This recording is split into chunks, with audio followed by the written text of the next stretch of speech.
இந்த வாரம் ரா ஆரம்பிக்கிறதுக்கு முன்னாடி ராவோட ஸ்டேடியத்துக்கு காமிக்கிறாங்க. சம்மர் ஸ்லாமுக்கு இன்னும் எத்தனை நாள் இருக்குன்ற காமிக்கிறாங்க. ரா ஆரம்பிக்கிறதுக்கு முன்னாடியே பேக் ஸ்டேஜில் சில விஷயங்கள்லாம் நடக்குது.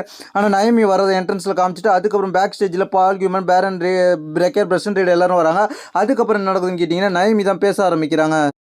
நயமி அதாவது நேற்று நடைபெற்ற எவல்யூஷன் பேப்பரில் ஜெயிச்சதுக்கப்புறம் அதில் எப்படி ஜெயிச்சிட்டாங்களோ அதுக்கப்புறம் அதுலேருந்து கேஷ் இன் பண்ணி சாம்பியன்ஷிப் ஜெயிச்சதுக்கப்புறம் அதை பற்றி பேச ஆரம்பிக்கிறாங்க. பேச ஆரம்பித்த கொஞ்ச நேரத்தில் என்ன எல்லாருமே நீங்கள் டிசர்வேட்னு சொல்கிறீங்க, அது எனக்கு புதுசாக இருக்குது அப்படின்னு சிரிக்கிறாங்க. அதுக்கப்புறம் ரீகா ரிப்ளே வராங்க. ரீகா ரிப்ளே வந்த உடனே நயமிக்கும் ரீகா ரிப்ளேக்கு ஒரு கான்ட்ரவர்சி போகுது.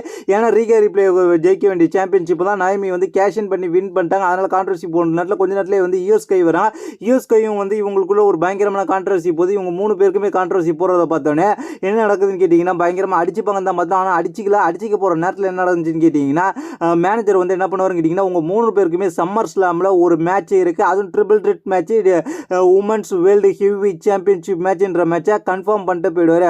அதுக்கப்புறம் இவங்க 3 பேருமே அடிச்சிக்காமல் அந்த இடத்த விட்டு கிளம்பி போயிடுவாங்க.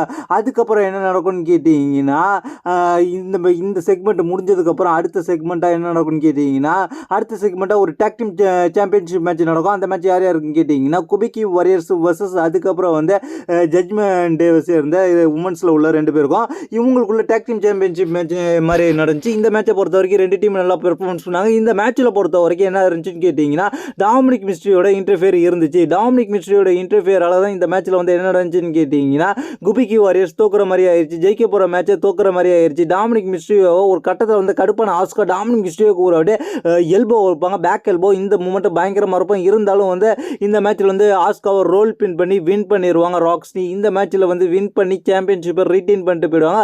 அதுக்கப்புறம் என்ன நடக்கும்னு கேட்டிங்கன்னா பேக் ஸ்டேஜில் பேரன் பேக்கர் என்ன பண்ணுவாருன்னு கேட்டிங்கன்னா அவர்கிட்ட கேட்பாங்க. பேரன் பேக்கர், பால் கியூமன் அதுக்கப்புறம் பிரசன்ட் இருப்பாங்க. இன்றைக்கி என்ன பண்ண போகிறீங்க, செத்ருலின்ஸ்க்கு என்னாச்சு அப்படின்ற மாதிரிலாம் கேட்பாங்க. அதுக்கெல்லாம் அவங்க பதில் கொடுத்துக்கிட்டு இருப்பாங்க. அதுக்கப்புறம் என்ன மேட்ச் நடக்கும்னு கேட்டிங்கன்னா 2 out of 3 ஃபால் கவுண்டில் யார் ஜெயிக்கிறான்னு கேட்டிங்கன்னா 3 மேட்ச் நடக்கும். 3 மேட்ச்சில் 2 வின் பண்ணணும். அதில் யார் ஜெயிக்கிறாங்களோ அவங்க தான் பிக்கி லின்ச்சோட இன்டர்கான்டினென்டல் சாம்பியன்ஷிப்க்கு சம்மர் ஸ்லாமில் மோதலான்னு சொல்லி பெய்லி வர்சஸ் அதுக்கப்புறம் லைராக்கு ஒரு மேட்ச் நடக்கும். இந்த மேட்ச்சில் ஃபஸ்ட்டு பெய்லி வின் பண்ணுவாங்க ரோல் பின் பண்ணி. அதுக்கப்புறம் கொஞ்சம் மேட்ச் கண்டினியூ ஆகும். அதுக்கப்புறம் லைரா வின் பண்ணுவாங்க. அதுக்கப்புறம் மீண்டும் ஒரு லைரா வின் பண்ணி பெய்லியை தோக்கடிச்சு இந்த மேட்ச்சில் தோக்கடிச்சது மூலியமாக பிக்கி லின்ச்சோட மீண்டும் Lyra versus Becky Lynch intercontinental championship match. இதை நம்ம பல தடவை பார்த்துட்டோம். திருப்பி WWE இந்த மேட்ச்சை தான் இவங்களுக்குள்ளேயே ஸ்டோரியில் உருட்டி கொண்டு போய் வைக்கிறாங்க. வேறு எந்த வித புது ஸ்டோரி லைன் கிடையாது. இது நம்மளுக்கு பார்த்து அழுத்து போன மேட்ச் தான் திருப்பி இப்போ வச்சிருக்கிறாங்கன்றதை இப்போதைக்கு தெரிஞ்சுக்கிங்க. லைரா ஜெயிச்சு முடிச்சுட்டு பிக்கி லின்ச் தன்னோட சாம்பியன்ஷிப்பை தூக்கி காமிப்பாங்க. நான் தான் சாம்பியன், நீ ஒன்றும் கிடையாது அப்படின்ற மாதிரி சொல்லுவாங்க. அதுக்கப்புறம் பேக் ஸ்டேஜில் என்ன நடக்கும்னு கேட்டிங்கன்னா ஸ்டெப்னி வாங்கிட்ட பேட்டி எடுப்பாங்க. ஸ்டெப்னி வாங்கியருக்கு இன்னும் இங்கிலீஷ் ஃபுல்லாக கம்ப்ளீட்டாக தெரியல. ஏன்னா அவங்க இங்கிலீஷ் கற்றுக்கிட்டு தான் இருக்குன்னு சொல்லியிருந்தாங்க. அது மட்டும் இல்லாமல் அவங்க வேற ஒரு லாங்குவேஜில் தான் பேசினாங்க. ஸ்டெப்னி வாங்கியர் பேசிக்கிட்டு இருக்கிற நேரத்தில் சில்சகிரினி இடையில ஒம்பளப்பாங்க. அவங்க டீம் ஒட்டுமொத்தமே ஒம்பளப்போம். அதுக்கப்புறம் பேக் ஸ்டேஜில் கேரன் கேஷ் மீண்டும் செமிசைனோட ஒரு மேட்ச் விளையாட போகிறாருன்றது உறுதியாக இருக்குது. ஏன்னா செமிசைனுக்கு மீண்டும் வார்னிங் கொடுப்பாரு. அது மட்டும் இல்லாமல் லாஸ்ட் வீக்கில் போட்டு அடிச்சதுக்கு பதில் கொடுத்துக்கிட்டு இருப்பாரு. கேரன் கேஷோட ஒய்ஃப் என்ன பண்ணுவாங்கன்னு கேட்டிங்கன்னா அவங்க ஒரு லாயர், அவங்க பொய்யாள் அப்படின்ற மாதிரி சொல்லிக்கிட்டு இருப்பாங்க. ஒரு சின்ன ஒரு ப்ரோமோ வீடியோ காமிப்பாங்க. அதுக்கப்புறம் என்ன நடக்குன்னு கேட்டிங்கன்னா நிக்கி பெல்லா வருவாங்க. நிக்கி பெல்லாவை இந்த ராவில் ஒரு மேட்ச் விடுவாங்க. நிக்கி பெல்லா யார் கூட மேட்ச் விடுவாங்க கேட்டிங்கன்னா சில்சகிரின் கூட மேட்ச் விடுவாங்க. இந்த மேட்சை நிக்கி பெல்லா வின் பண்ணிடுவாங்க. நிக்கி பெல்லா வின் பண்ணதுக்கப்புறம் என்ன நடக்குன்னு கேட்டிங்கன்னா சில்சகிரின் என்ன பண்ணுவாங்கன்னு கேட்டிங்கன்னா அவங்க கடற்கரை நேரத்தில் யார் ஸ்டெப்னி வாங்கியர் நிக்கி பெல்லாவை கையை தூக்கி காமிச்சு இவங்க தான் அடுத்து அப்படின்ற மாதிரி காமிப்பாங்க. எதுக்கு நிக்கி பெல்லாவை வளர்த்து விடுறாங்கன்னு தெரியல. நிக்கி பெல்லா ஹால் ஆஃப் ஃபேமர் ஆகிட்டாங்க. இதுக்கப்புறம் வளர்க்க வேண்டியது மற்ற ரெஸ்லர் தான். அதுக்கப்புறம் பேக் ஸ்டேஜில் ஆடம் பேஸ்ட்டா என்ன நடக்கும்னு கேட்டிங்கன்னா கிரேசன் வளர் நியூடேவும் ஒரு தலைமுடியை வச்சு டோப்பா வச்சு பேசிக்கிட்டு இருப்பாங்க. இதை வேற நீ வச்சுக்கோ உன் தலையில் நல்லா இருக்குன்ற மாதிரி கலாச்சிக்கிட்டு இருப்பாங்க. அதுக்கப்புறம் ஜட்ஜ்மெண்ட் டேவை பார்த்து மேட்ச் சொல்லுவார். மேட்ச் சொல்ல போகிற நேரத்தில் எனக்கு இன்னும் நான் மெடிக்கல் கிளியர் ஆகல அப்படின்ற மாதிரி செஞ்சுக்கிட்டு இருப்பாரு. டாமினிக் மிஸ்ட்ரி அதை நக்கல் பண்ணிக்கிட்டு இருப்பார். ஏஜே ஸ்டைல்ஸ் நக்கல் பண்ணிக்கிட்டு நான் உன்னை பார்த்துக்கிட்டே இருக்கிறேன் அப்படின்ற மாதிரி சொல்லுவார். நான் இன்னும் மெடிக்கல் கிளியர் ஆகலன்ற மாதிரி சொல்லிக்கிட்டு இருப்பாரு. அதுக்கப்புறம் பேக் ஸ்டேஜில் கந்தருக்கும் பென்டாக்கும் ஒரு சின்ன கான்ட்ரவர்சி வரும். இன்னைக்கு கண்ட்லெட் மேட்ச் இருக்குன்றதுனால. அதுக்கப்புறம் டாப் ஆஃப் த இதில் என்ன நடக்குன்னு கேட்டிங்கன்னா எல் கிராண்டினோவை பற்றி அமெரிக்கன் மேட் டீம் பேசிக்கிட்டு இருப்பாங்க. அதுக்கப்புறம் பேக் ஸ்டேஜில் என்ன நடக்கும்னு கேட்டிங்கன்னா ரூசேவுக்கும் சேமஸ்க்கும் மீண்டும் கான்ட்ரவர்சி வரும். பேங்கர் ஆஃப்டர் பேங்கர்ன்ற மாதிரி ரூசேவ் பார்த்து சேமஸ் சொல்லிக்கிட்டு இருப்பார். இவங்களுக்குள்ள ஒரு சின்ன கான்ட்ரவர்சி மீண்டும் வருது. ஏற்கனவே இவங்களுக்குள்ள ஃபியூடு மேட்ச்சில் இவர் ஜெயிச்சிட்டாரு, ரூசேவ் ஜெயிச்சிட்டாரு. அதுக்கப்புறம் மெயின் இவெண்ட்டுக்காக கந்தர் வந்தோடனே எதை பற்றி பேசுவார்னு கேட்டிங்கன்னா கந்தர் வந்தோடனே ஆடியன்ஸ்லாம் கோல்டுபெர்க்னு கத்த ஆரம்பிப்பாங்க. ஆடியன்ஸ்லாம் கோல்டுபெர்க்னு கத்த ஆரம்பிக்கிறத பார்த்து கடுப்பான கந்தர், கோல்டுபெர்க் இங்கே கிடையாது, கோல்டுபெர்க் இனி வரமாட்டான், கோல்டுபெர்க் நான் முடிச்சு விட்டுட்டேன், கோல்டுபெர்க் ரிட்டையர்மெண்ட் ஆகிட்டான், கோல்டுபெர்க் பேரை இனிமேல் சொல்லாதீங்க அப்படின்ற மாதிரி சொல்லுவார். அந்த இடத்துல என்ன நடக்கும்னு கேட்டிங்கன்னா, இவர் பேசி முடிச்ச கொஞ்ச நேரத்தில் என்ன நடக்கும்னு கேட்டிங்கன்னா, பேரன் பேக்கர் மியூசிக் வரும். பேரன் பேக்கர் மியூசிக் வந்தோடனே பேரன் பேக்கரும் பால் கியூமன் கூட வருவார். பால் கியூமனும் பேரன் பேக்கரும் வந்து இந்த இடத்துல என்ன நடக்கும்னு கேட்டிங்கன்னா, பால் கியூமன் வந்த உடனே கந்தருக்கு வந்து கை கொடுப்பாரு. கை கொடுத்துட்டு பேச ஆரம்பிப்பார்.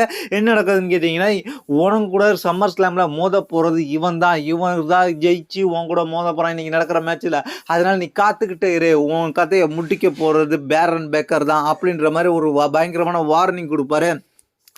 அதுக்கப்புறம் என்ன நடக்கும்னு கேட்டிங்கன்னா, வார்னிங் கொடுத்தோன்னே அதுக்கப்புறம் கந்தரை வந்து வழி அனுப்பி வைப்பாங்க. கந்தரை வழி அனுப்பி வச்சோன்னே அந்த இடத்துல வந்து கந்தர் போனதுக்கப்புறம் என்ன நடக்கும்னு கேட்டிங்கன்னா, பென்டா வருவார். பென்டா தான் கண்ட்லேட் மேட்ச்சில் ஃபஸ்ட்டு வருவார் பேரன் பேக்கரோட மோதுறதுக்கு. பேரன் பேக்கர் வர்சஸ் பென்டான்ற ஸ்டார்ட் ஆகும். பென்டாவை வந்து பேரன் பேக்கர் வந்து பயங்கரமாக டாமினேட் பண்ணி அட்டாக் பண்ணுவார். அதுக்கப்புறம் வந்து என்ன நடக்கும்னு கேட்டிங்கன்னா, இந்த மேட்ச்சில் ஒரு கட்டத்தில் வந்து பேரன் பேக்கரை வந்து பென்டாவை பேரன் பேக்கர் என்ன பண்ணுவார்னு கேட்டிங்கன்னா, ரோப்லேருந்து ஜம்ப் பண்ணக்குள்ள ஏர்லேயே வச்சு ஸ்பேரை போட்டு இந்த மேட்சை முடிச்சு வின் பண்ணிடுவார். அதுக்கப்புறம் என்ன நடக்கும்னு கேட்டிங்கன்னா, பென்டாவை முடிச்சு வின் பண்ணதுக்கப்புறம் என்ன நடக்கும்னு கேட்டிங்கன்னா, எல்ஏ நைட் வருவார். ரெண்டாவது ஆளாக எல்ஏ நைட் வந்துட்டு எல்ஏ நைட் வர்சஸ் பேரன் பேக்கர்ன்ற மேட்ச் ஸ்டார்ட் ஆகும். இந்த மேட்ச்சில் வந்து எல்ஏ நைட் கொஞ்சம் டாமினேட் பண்ணுவார். அதுக்கப்புறம் எல்ஏ நைட்டையும் அடிச்சு போட்டு அந்த மேட்ச்சில் வந்து எல்ஏ நைட்டையும் முடிச்சிருவார். இந்த மேட்சை வந்து என்ன நடக்கும்னு கேட்டிங்கன்னா, டாப் ஆஃப் த கேரியர்லேருந்து உட்காந்து கந்தர் இந்த மேட்சை வாட்ச் பண்ணிக்கிட்டு இருப்பார். யார் ஜெயிக்கிறாரு, எப்படி நம்ம மோதணும் அடுத்துன்ற மாதிரி வாட்ச் பண்ணிக்கிட்டு இருப்பார். அதுக்கப்புறம் வந்து எல்ஏ நைட்டை வந்து முடிச்சதுக்கப்புறம் என்ன நடக்கும்னு கேட்டிங்கன்னா, கடைசியாக அதுக்கு மூணாவது மெம்பராக யார் வருவான்னு கேட்டிங்கன்னா, ஜே ஈசோ வருவார். ஜே ஈசோ வந்து கொஞ்சம் அட்டாக் பண்ண ஆரம்பிப்பார். ஜே ஈசோ டாமினேட் பண்ணிடுவார். பேரன் பேக்கரை அடித்து துவச்சிக்கிட்டு இருப்பார். அந்த இடத்துல ஜே ஈசோ ஜெயிக்க போகிற நேரத்தில் என்ன நடக்குன்னா, பிரசன்ட் ரீடு பேரன் பேக்கருக்கு சப்போர்ட் பண்ணி உள்ற வந்து அட்டாக் பண்ண ஆரம்பிச்சிருவாரு. அட்டாக் பண்ண ரெஃப்ரி வந்து இது நோ டிஸ்குவாலிஃபிகேஷன் மேட்ச்ன்றதால ரெஃப்ரியால் ஒன்றுமே பண்ண முடியாது. இந்த மேட்ச்சில் வந்து ஜெயிக்க வேண்டிய ஜே ஈசோ ஜெயிச்சு அடுத்த மெம்பர் கூட மோத வேண்டிய ஜே ஈசோ இந்த மேட்ச்சில் வந்து பிரசன்ட் ரீடு வந்து அட்டாக் பண்ணதுனால இந்த மேட்ச்சில் தோத்துருவார். இந்த மேட்ச்சில் தோத்ததுக்கப்புறம் என்ன நடக்கும்னு கேட்டிங்கன்னா, பேரன் பேக்கர் அப்படியே ஜெயிச்சிருவார். ஜெயிச்சதுக்கப்புறம் என்ன நடக்கும்னு கேட்டிங்கன்னா, சிஎம் பங்க் வருவார். சிஎம் பங்க் வர்சஸ் பேரன் பேக்கர் ஃபைனலாக நடக்கும். இந்த மேட்ச்சில் வந்து என்ன நடக்கும்னு கேட்டிங்கன்னா, சிஎம் பங்க் வர்சஸ் பேரன் பேக்கர் ஃபைனலில் இதில் ஜெயிக்கிறவங்க தான் சம்மர் ஸ்லாமில் கந்தரோட மோதுன்றது முடிவாகிற மாதிரி இருக்கும். அதுக்காக சிஎம் பங்க் வருவார். சிஎம் பங்க் வந்து இந்த மேட்ச்சில் வந்து கலந்துப்பார். இந்த மேட்ச்சில் வந்து சிஎம் பங்க் வர்சஸ் பேரன் பேக்கர் நடக்கும். இந்த மேட்ச்சில் வந்து ஜே ஈசோவுக்கு என்ன பண்ணாரோ அதே போல தான் இந்த மேட்ச்லேயும் வந்து என்ன நடக்கும்னு கேட்டிங்கன்னா, பேரன் பேக்கரை ஹெல்ப் பண்ணி பிரசன்ட் ரீடு வந்து அட்டாக் பண்ணுவார். அட்டாக் பண்ணுறத பார்த்தோட என்ன நடக்கும்னு கேட்டிங்கன்னா, அங்கேருந்து பிரசன்ட் ரீடை அட்டாக் பண்ணுறதுக்கே தன்னை தோக்கடிச்ச பிரசன்ட் ரீடை அட்டாக் பண்ணுறதுக்கே தன்னை தேவையில்லாமல் உள்ற பூந்து அடித்து அட்டாக் பண்ண பிரசன்ட் ரீடை அட்டாக் பண்ணுறதுக்கே ஜே ஈசோ வருவார். ஜே ஈசோ வந்து பிரசன்ட் ரீடை அடித்து வெளில ஓட விடுவார். வெளில ஓட விட்டோன்னே என்ன நடக்கும்னு கேட்டிங்கன்னா, இந்த இடத்துல வந்து பேரன் பேக்கர் உஷாராகி அப்படியே ஸ்பியர் போட்டுடலாம், ஸ்பியர் போட்டு சிஎம் பங்கை முடிச்சு விட்டுறலாம்னு நினைப்பார். ஆனால் அந்த நேரத்தில் அதுதான் சந்தர்ப்பம். நல்ல சந்தர்ப்பத்தை பயன்படுத்திக்கிட்டு சிஎம் பங்கு டக்குன்னு அதுலேருந்து உஷாராகி ஸ்பியரை போட வந்தோடனே ஒரு மூஞ்சில் ஒரு கிக்கை விட்டு அதுக்கப்புறம் தன்னோட ஜிடிஎஸ் மூவை போட்டு இந்த இடத்துல வந்து வின் பண்ணிடுறார். வின் பண்ணி வந்து சம்மர் ஸ்லாமில் கந்தரோட மோதுறது காம்பார். கந்தரை பார்த்து செய்கையெல்லாம் காம்பார். அதுக்கப்புறம் என்ன நடக்கும்னு கேட்டிங்கன்னா, கந்தர் சாம்பியன்ஷிப்பை தூக்கி அமைச்சு நான் தான் சாம்பியன்ற மாதிரி காமிப்பாங்க. அதுக்கப்புறம் பிரசன்ட் ரீடு உள்ள வந்து சிஎம் பங்கையும் ஜேயூசியும் போட்டு அடிப்பார். சிஎம் பங்கையும் ஜேயூசியும் போட்டு அடித்து பிரசன்ட் ரீடு வந்து டாப் ஆஃப் ரோப்பில் சுனாமி ஃபினிஷரை போடுறதுக்காக ரெடி பண்ணி வச்சுருப்பாங்க. அந்த இடத்துல வந்து என்ன நடக்கும்னு கேட்டிங்கன்னா, பிரசன்ட் ரீடுக்கு சப்போர்ட்டாக இருந்த பேரன் பேக்கரை அடிக்கிறதுக்காக யார் வருவான்னு கேட்டிங்கன்னா, ஷாக்கிங்காக ஓடிசி ரோமன் ரெயின்ஸ் ரிட்டர்ன் வருவார். ரோமன் ரெயின்ஸ் ரிட்டர்ன் வந்து இந்த இடத்துல என்ன நடக்கும்னு கேட்டிங்கன்னா, பிரசன்ட் ரீடுக்கும் அடிப்பார், பேரன் பேக்கரையும் அடிப்பார். ரோமன் ரெயின்ஸ் வர்றதை பார்த்தோன்னே பால் ஹியூமன் கண்ணில் ஒரு மரண பயம் தெரியும். பால் ஹியூமன் பீதியில் உறைஞ்சிருப்பாரு.